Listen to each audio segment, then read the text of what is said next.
2010 പാകിസ്ഥാനിലൊരു വലിയ പ്രളയം ഉണ്ടായി. കേരള സർക്കാർ 5 കോടി രൂപ പാകിസ്ഥാന് കൊടുത്തു. ഇപ്പോൾ ദാ നമ്മുടെ 2018 കേരളത്തിൽ പ്രളയം ഉണ്ടായപ്പം നമ്മുടെ വടക്കേ ഇന്ത്യൻ സംസ്ഥാനങ്ങൾ ആസാം തന്നു 3 കോടി രൂപ. ഇപ്പം നമ്മൾ ഈ സംസാരിക്കുന്ന സമയത്ത് കേരളത്തിൽ മഴയുണ്ട്, ഇന്ന് മഴ തോർന്നിട്ടുണ്ട്, പ്രളയം വന്നിട്ടില്ല. പക്ഷേ സിക്കിമിൽ, അരുണാചലിൽ ഒക്കെ വലിയ മഴയും പ്രളയവുമാണ്. ഏതാണ്ട് 3 ലക്ഷത്തോളം ആളുകളെ ഇപ്പോൾ വടക്കേ ഇന്ത്യൻ സംസ്ഥാനങ്ങളിൽ പ്രളയം ബാധിച്ച പ്രദേശങ്ങളിൽ നിന്ന് മാറ്റിയിരിക്കുക. 10,000-ങ്ങളെ മാറ്റി താമസിപ്പിച്ചു, 3 ലക്ഷം പേരെ ബാധിച്ചു. പിന്നെ 3 പേർ മരിച്ചു, ഒരു സൈനിക ക്യാമ്പ് ഒലിച്ചുപോയി.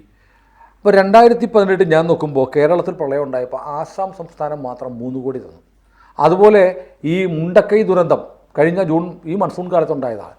BJP ഭരിക്കുന്നത് ഉൾപ്പെടെ വടക്കേ ഇന്ത്യൻ സംസ്ഥാനങ്ങൾ, കർണാടക മുതലുള്ള സംസ്ഥാനങ്ങൾ നമുക്ക് ഒരുപാട് പൈസ തന്നിട്ടുണ്ട്. പക്ഷേ കേരളം എന്നെങ്കിലും വടക്കേ ഇന്ത്യൻ സംസ്ഥാനങ്ങളിൽ പ്രളയമോ കെടുതിയോ ഉണ്ടാകുമ്പോൾ ധനസഹായം കൊടുത്തിട്ടുണ്ടോ?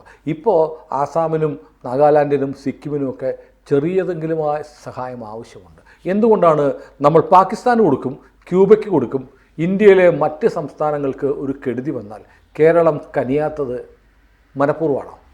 അത് രാഷ്ട്രീയം ഉണ്ടായിൻ്റെ അകത്ത്. എന്താണെന്ന് വെച്ചാൽ നമ്മൾ പാകിസ്ഥാന് കൊടുത്തു എന്ന് പറഞ്ഞല്ലേ തുടങ്ങി. 2010 തുർക്കിക്ക് കൊടുത്തല്ലോ. തുർക്കി കൊടുത്തു. തുർക്കിക്ക് 5 കോടി രൂപ കൊടുത്തു. 5 10 കോടിയാണോ? എന്തായാലും അത് തുർക്കിക്ക് നമ്മൾ പൈസ കൊടുത്തു. പൈസ കൊടുത്തപ്പോൾ എന്താണെന്ന് വെച്ചാൽ കേന്ദ്രത്തിന് അങ്ങനെ ഒരു നയമുണ്ട്, കേന്ദ്രം എല്ലാവർക്കും കൊടുക്കാമെന്ന് പറഞ്ഞിട്ട് ചീഫ് സെക്രട്ടറിമാർക്ക് കത്തൊക്കെ എഴുതിയിട്ടുണ്ട് എന്നൊക്കെ ആണ് നമ്മളിവിടെ ന്യായം പറഞ്ഞത് തുർക്കിക്ക് കൊടുത്തതിന്. പക്ഷേ തുർക്കിക്ക് കൊടുത്തതിൻ്റെ പിന്നിൽ രാഷ്ട്രീയം ഉണ്ടായിരുന്നു എന്ന് നമുക്കറിയാം. അത് തെരഞ്ഞെടുപ്പിന് തൊട്ട് മുമ്പാണ്. അവിടെ ഭൂകമ്പം ഉണ്ടായി, ഇവിടുന്ന് പൈസ കൊടുക്കുന്നത്, തുർക്കിക്ക് പൈസ കൊടുക്കുന്നത്. അപ്പോൾ മറ്റേ കേന്ദ്രം കത്തെഴുതിയിട്ടുണ്ടാവും എന്ന് വിചാരിച്ചിട്ട് എല്ലാ സംസ്ഥാനങ്ങളും കൊടുക്കുന്നില്ലല്ലോ. കാരണം ഓരോരുത്തരുടെയും ഡിസ്ക്രിപ്ഷനാണ്. കേന്ദ്രം പലയിടത്തും ഈ ദുരന്തങ്ങൾ ഉണ്ടാവുമ്പോൾ നമ്മളിറങ്ങി പുറപ്പെട്ട് പലതും കൊടുക്കാറുണ്ട്. ക്യൂബയ്ക്കുമൊക്കെ ഇവിടുന്ന് പുതപ്പും എല്ലാ സാധനം കമ്പിളിയൊക്കെ അയച്ചു കൊടുത്തിട്ടില്ലേ. ഈ സമയത്ത് ഞാൻ കണ്ടത് കേരളം ഭരിക്കുന്ന പാർട്ടിയുടെ ജനറൽ സെക്രട്ടറിയായ MA ബേബി നമ്മുടെ കെജ്രിവാളിനെ വീട്ടിൽ പോയി കണ്ടു, എന്നിട്ടൊരു ചിത്രം കണ്ടു. മറ്റേ മുഖ്യമന്ത്രിയായിരുന്ന അതിഷി മർലേനയും അവിടെ ഉണ്ടായിരുന്നു എന്ന് പറഞ്ഞിട്ടൊരു ചിത്രമാണ് കണ്ടത്. ഈ അസമിനെ സംബന്ധിച്ച് എന്താണെന്ന് വെച്ച് കഴിഞ്ഞാൽ അസമിൽ വെള്ളപ്പൊക്കം എന്ന് പറഞ്ഞത് അവർക്കൊരു അത്യാവശ്യ ശീലമാണ്. അപ്പോൾ അവർക്ക് അതിൻ്റെ ദുരന്തങ്ങൾ കൃത്യമായിട്ട് അറിയാവുന്നത് കൊണ്ട് അവർക്ക് വേറെ എവിടെ വെള്ളപ്പൊക്കം ഉണ്ടായാലും സഹാനുഭൂതി ഉണ്ടാവും. അതാണ്.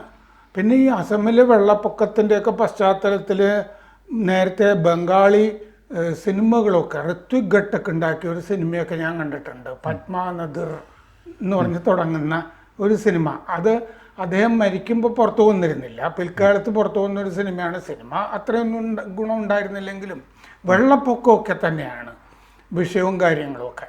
അപ്പോൾ ആ ഭാഗത്തുള്ളവർ ഇപ്പോൾ ഉത്തരാഖണ്ഡിന് ഈ ഭൂകമ്പം, ഭൂചലനം ഇല്ലേ, ഈ ഹിമപാളികൾ മാറുന്നത്, ഇങ്ങനത്തെ ഒക്കെ അവിടെ സ്ഥിരം ഇല്ലേ, ഹിമാലയത്തിൻ്റെ ചൂട്ടിൽ നിൽക്കുന്ന ഒരു ഗ്ലേഷ്യർ ഒന്ന് സ്ലൈഡ് ചെയ്ത് കഴിഞ്ഞാൽ അവർക്ക് പ്രശ്നമുണ്ട്. അത് ഇടയ്ക്കിടയ്ക്ക് വരും.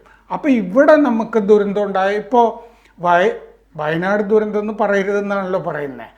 മറ്റേ മുണ്ടക്കൈ ആ സ്ഥലത്തിൻ്റെ ചൂരൽമല ദുരന്തം, വയനാട് ദുരന്തം എന്നുള്ള കേരളം മാറ്റി. കാരണം എന്താണെന്ന് വെച്ച് കഴിഞ്ഞാൽ ജില്ലയെ മൊത്തത്തിൽ ബാധിച്ചില്ല. ജില്ലയൊക്കെ മൊത്തത്തിൽ ബാധിച്ചാലേ കേന്ദ്രം സഹായിക്കേണ്ടതുള്ളൂ. അങ്ങനെയുണ്ടല്ലോ, മൊത്തത്തിലൊരു പ്രാദേശിക ദുരന്തമാണെങ്കിൽ അങ്ങനെ കണ്ടാൽ അതെ, അങ്ങനെ കാണുള്ളൂ. കാരണം നാഷണൽ കലാമിറ്റി ആയിട്ടൊന്നും കാണാൻ പറ്റില്ല എന്നുള്ളതാണ്. മാത്രമല്ല ഇവിടെ 750, 754, 760 കോടി രൂപയോളം മുഖ്യമന്ത്രിയുടെ ദുരിതാശ്വാസ ഫണ്ടിൽ ബാക്കി കിടപ്പുണ്ടായിരുന്നു. അത് വെച്ചിട്ട് ഈ വീടുകളൊക്കെ പണിതാലും ബാക്കി കിടക്കുമായിരുന്നു. അതിൻ്റെ ഒരു കണക്ക് തന്നെ ഉണ്ടല്ലോ, അത് തൊടാൻ പറ്റത്തില്ല. അതാണ് നമുക്ക് ആവശ്യമുള്ള കാശ. അത് അപ്പം തന്നെ ആലോചിച്ച് വീടുകൾക്ക് എങ്ങനെ ഇപ്പോഴും വീടുകളുടെ കാര്യം എന്താണെന്ന് വെച്ചാൽ പൈസ കൊടുക്കാമെന്നൊരു ഒരു എസ്റ്റേറ്റുകാർ ഭൂമി കൊടുക്കാമെന്ന് പറഞ്ഞിരുന്നല്ലോ. അവരുമായിട്ട് കേസായിപ്പോൾ. ഇനിയിപ്പോൾ എപ്പോഴും നടക്കാനാ? അവർ ഈ പൈസ ഞങ്ങൾക്ക് പോരാന്നും പറഞ്ഞിട്ട് അവർ കോടതി പോയിട്ടുണ്ട്. ഞങ്ങൾക്ക് നഷ്ടപരിഹാരം വേറെ വേണമെന്ന്. ഇത് പെട്ടെന്ന് നടത്തണമെന്നൊന്നും ഒരു സർക്കാരിനില്ല. ഇല്ല, അത് അപ്പോൾ ചില പ്രഖ്യാപനങ്ങൾ ഉണ്ടാവും. മുണ്ടക്കെ ചൂരൽ മലക്കാരെ വഞ്ചിച്ചുകൊണ്ടിരിക്കുകയാണ് ഈ സർക്കാർ. എന്നിട്ട് കേന്ദ്രത്തിന്റെ തലക്ക് വെക്കുകയും ചെയ്യും. ഇവിടെ തന്നെ പൈസ ഉണ്ടായിരുന്നു 760 കോടി. അതാ ഞാൻ പറഞ്ഞത്. പക്ഷെ അതിൽ 6 കോടി ഉണ്ടായിരുന്നുള്ളൂ, എവിടെ പോയി എന്നുള്ളത് അറിയില്ല എന്നും പറയുന്നുണ്ട്.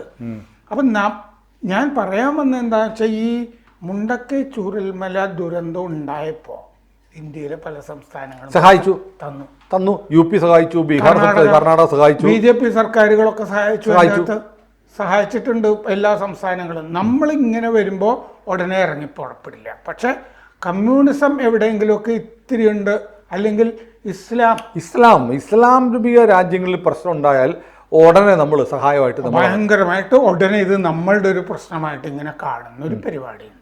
കേരളത്തിലുണ്ട്. ക്യൂബയിലാണെങ്കിലും നമ്മൾ കൊടുക്കുമല്ലോ.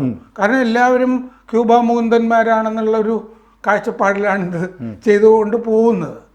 ഇപ്പോഴും ചൈനയിലേക്ക് പി രാജീവ് പോകുന്നുണ്ടല്ലോ അല്ലേ? അതെ, വ്യവസായം അഭിവൃദ്ധിപ്പെടുത്താനായിട്ട് കേരളത്തിൽ ഒരുപാട് വ്യവസായം. അതെങ്ങനെയാണ് ചൈനയിൽ നിന്ന് വ്യവസായം കൊണ്ടുവരാൻ പറ്റുക?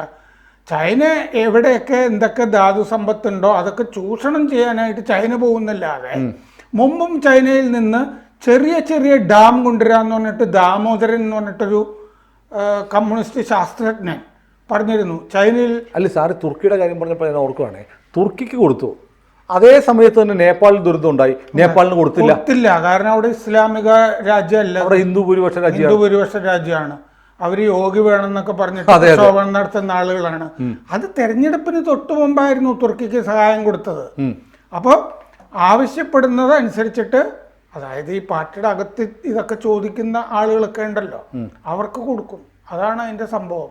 അപ്പോൾ സത്യത്തിൽ ഇപ്പോൾ ഈ പ്രളയക്കെടുതി അനുഭവിക്കുന്ന നേപ്പാള, സിക്കിം, ആസാം തുടങ്ങിയ ബ്രഹ്മപുത്ര നദി ഒഴുകുന്ന പ്രദേശങ്ങളിലാണ് ഈ പ്രശ്നമൊക്കെ ഉള്ളത്. അവിടെയൊക്കെ ആളുകൾക്ക് ഒരു സഹാനുഭൂതി, അവർക്ക് എന്തെങ്കിലും ആവശ്യമുണ്ടോ, വേണമെങ്കിൽ ഒരു വൈദ്യസംഘത്തെ, മെഡിക്കൽ സംഘത്തെ അയക്കാം, അത്രയെങ്കിലുമൊക്കെ നമുക്ക് ചെയ്യാം. വേണം കുറച്ച് കമ്പിളിപ്പുതപ്പ്. തുർക്കിക്ക് മാത്രമല്ലല്ലോ കമ്പിളിപ്പുതപ്പ് വേണ്ടത്. ഇതൊക്കെ ചെയ്യാം. ഇതൊന്നും ചെയ്യുന്നില്ല. ഇങ്ങനെ അതേതോ ഒരു സിനിമയിൽ കമ്പിളിപ്പുതപ്പ് എന്ന് പറയുന്നത്, കമ്പിളിപ്പുതപ്പ് മുകേഷ് പറഞ്ഞത്, കമ്പിളിപ്പുതപ്പ് കേരളത്തിൻ്റെ കേൾക്കുന്നില്ല.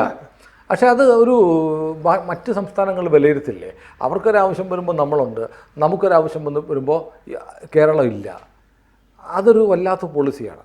അതായത് ഈ സ്ഥലങ്ങളിലൊക്കെ കേന്ദ്രം വേണ്ടതൊക്കെ ചെയ്തു കൊടുത്തോളൂ എന്ന് വിചാരിച്ചാണ് കേരളം നിൽക്കുന്നത്. എന്താണെന്ന് വെച്ചാൽ, ഈ കേരളത്തിൻ്റെ ഈ രീതികൾ മുഴുവൻ ഇങ്ങനെയാണ്. ഈ സങ്കുചിതമായ ഒരു മനോഭാവവും ചിന്ത. ഇങ്ങോട്ട് വലിക്കുന്ന മോട്ടറാണ്, ഇങ്ങോട്ട് മാത്രം കിട്ടണം. അതാണ്.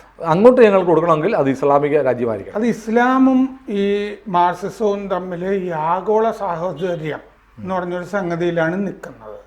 അല്ലാതെ ഈ ദേശീയ സാഹോദര്യം, ദേശീയത എന്ന് പറഞ്ഞ കാഴ്ചപ്പാട് അതിൻ്റെ അകത്തില്ല. ആഗോള സാഹോദര്യം എന്നുള്ള നിലയ്ക്ക് രാജ്യത്തിൻ്റെ അപ്പുറത്തുള്ള അവർക്ക് താല്പര്യമുള്ള ചില കേന്ദ്രങ്ങളിലാണ്. ഈ പാകിസ്ഥാൻ ആയിരുന്നെങ്കിൽ, ഇപ്പോൾ വേറൊരു ഉദാഹരണം, നമുക്കെതിരെ ചൈന അപ്പുറത്ത് ടിബറ്റിൻ്റെ ഭാഗത്തൊക്കെ ലോകത്തിലെ ഏറ്റവും വലിയ ഡാമുകൾ, 5 ഡാമുകൾ ചേർന്ന ഒരെണ്ണം പണിയുന്നുണ്ട്. ഇത് നമ്മുടെ ഇവിടെ വലിയ വെള്ളപ്പൊക്കം ഉണ്ടാക്കും, ചില സമയത്ത് വരൾച്ച ഉണ്ടാക്കും. അല്ലെ, പാകിസ്ഥാൻ ഇപ്പോൾ ചോദിച്ചു, നീ ബ്രഹ്മപുത്രയിൽ ചൈന ഒരു ഡാം കിട്ടുന്നുണ്ട്, നിങ്ങളപ്പോൾ എന്നാ ചെയ്യും? നിങ്ങൾക്ക് വെള്ളം കിട്ടത്തില്ലെന്നോ? ഇന്ത്യ ഒന്നാന്തരം മറുപടി കൊടുത്ത നല്ല കാര്യം. അവിടെ ബ്രഹ്മപുത്ര ഡാം കിട്ടിയാൽ ആസാമിലെ വെള്ളപ്പൊക്കം ഇല്ലാണ്ടാവുമെന്ന് ഹിമന്ത ബിശ്വ ശർമ്മ പറഞ്ഞു. അപ്പോൾ അവിടെ ഈ ഡാം പണിയുന്നുണ്ടല്ലോ നമുക്ക് ഭീഷണിയായിട്ട്, അരുണാചൽ പ്രദേശിൻ്റെ അപ്പുറത്ത്. ഇത് ശരിയല്ല എന്ന് പറഞ്ഞിട്ട് കേരള നിയമസഭയ്ക്കൊരു പ്രമേയം പാസ്സാക്കിക്കൂടെ? ചൈന ഇങ്ങനെ ചെയ്യുന്നത് ശരിയല്ല, ഇന്ത്യക്കെതിരെ അപ്പോൾ ചൈനയ്ക്ക് എതിരായിട്ടൊന്നും സംസാരിക്കില്ല. ചൈനയ്ക്ക് കാരണം ആ നെവൽ റോയ് സിംഗം എന്ന് പറഞ്ഞ ഒരാളുമായിട്ട് പ്രകാശ് കാരാട്ട് നടത്തിയ ഇമെയിലിൽ തന്നെ നമ്മൾ എന്നാണ് ഇംഗ്ലീഷിൽ മെയിൽ അയച്ചിരിക്കുന്നത്. എന്ന് പറയുമ്പോൾ ചൈന എന്ന് പറയുമ്പോൾ നമ്മളാ, അതിൻ്റെ അകത്ത് ദേശീയതയില്ല. അതാണ് ഈ രാജ്യാന്തര സാഹോദര്യം, കമ്മ്യൂണിസ്റ്റ് സാഹോദര്യം എന്ന് പറഞ്ഞത്. സത്യത്തിൽ കേരള നിയമസഭ ദേശീയതയുടെ പേരിൽ, കമ്മ്യൂണിസ്റ്റ് സർക്കാരാണ് ചൈനയിലെങ്കിലും ഇന്ത്യക്കെതിരെ വൃത്തികേട് കാണിക്കുന്നു എന്ന് പറഞ്ഞിട്ട് പ്രമേയം പാസ്സാക്കുക. ആവശ്യമില്ലാത്ത കാര്യങ്ങളിലൊക്കെ പൗരത്വ നിയമം തുടങ്ങിയ സാധനങ്ങളിലൊക്കെ പ്രമേയം പാസ്സാക്കും. ഇങ്ങനത്തെ കാര്യം, അതായത് ഇസ്ലാമുമായി ബന്ധപ്പെട്ട എന്തെങ്കിലും സംഗതി വന്നാൽ പ്രമേയം പാസ്സാക്കും.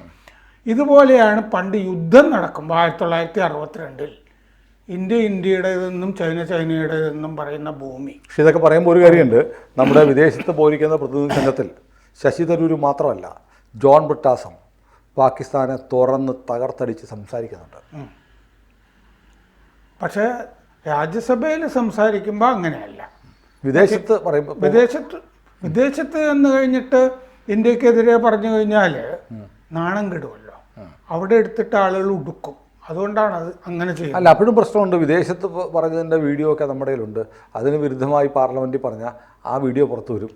അതുപോലത്തെ എല്ലാ സാധനങ്ങളും വരും. കാരണം ഗംഭീരമായിട്ടാണ് ഇപ്പം എല്ലാവരും തിരിച്ചു വന്നുകൊണ്ടിരിക്കുകയാണല്ലോ, പോയവര് ഗംഭീരമായിട്ടാണ് ചെയ്തിരിക്കുന്നത്. ആ തെരഞ്ഞെടുപ്പേ ഓരോ പ്രതിനിധി സംഘത്തിലേക്കുമൊക്കെ ഇങ്ങനെ സംസാരിക്കാൻ സാധ്യതയുള്ള ആളുകളെ എതിർ ക്യാമ്പിൽ നിന്നും കൂടി ഉൾപ്പെടുത്തിയിട്ട്, അല്ലാത്തവരെയൊന്നും ഉൾപ്പെടുത്തിയിട്ടില്ല. ഒവൈസിയുടെ ജന്മനാട്ടിലൊക്കെ വലിയ ഹോർഡിങ്ങും ഫ്ലക്സ് ബോർഡുകളൊക്കെ വെച്ചിരിക്കുക, ഒവൈസിക്ക് സ്വാഗതം എന്ന് പറഞ്ഞിട്ട്. കാരണം ഒവൈസി തകർത്തടിച്ചു അന്താരാഷ്ട്ര പ്ലാറ്റ്ഫോമുകളിലൊക്കെ പാകിസ്ഥാനെ. ഒവൈസി, ശശി തരൂർ, എല്ലാവരും. അതെ, ഗംഭീരമായ ഒരു കൊടുമ്പിരി മലയാളിയായ ജോൺ ബ്രിട്ടാസും ഉണ്ടായിരുന്നു. ബ്രിട്ടാസ് ഈ നയം ഇനിയും പിന്തുടരുന്നത് നന്നായിരിക്കും. അതെ, കാരണം കുറച്ച് നമ്മൾ കുറ്റം പറഞ്ഞത് CPM-നെ കുറ്റം മാത്രം പറഞ്ഞാൽ പോരാ. CPM-ന്റെ കനൽ തരി അല്ലേ? ബ്രിട്ടാസിന് സനാതനധർമ്മത്തിലൊരു ഭാവിയുണ്ട്. ഏതായാലും നമുക്ക് ദുരന്തം വരുമ്പോൾ നമ്മളെ സഹായിക്കുന്നവരെ തിരിച്ച് സഹായിക്കാനും നമുക്ക് ബാധ്യതയുണ്ട്. പിണറായി ഇതൊന്നും അറിഞ്ഞിട്ടുണ്ടാവത്തില്ല. പിണറായിയുടെ ആരെങ്കിലും ഒന്ന് പറഞ്ഞു കൊടുക്കണം. കൂടുതൽ വാർത്തകളും വിശേഷങ്ങളും നിങ്ങളിലേക്ക് എത്താൻ ABC മലയാളം സബ്സ്ക്രൈബ് ചെയ്യുക, ബെൽ ബട്ടണും അമർത്തുക.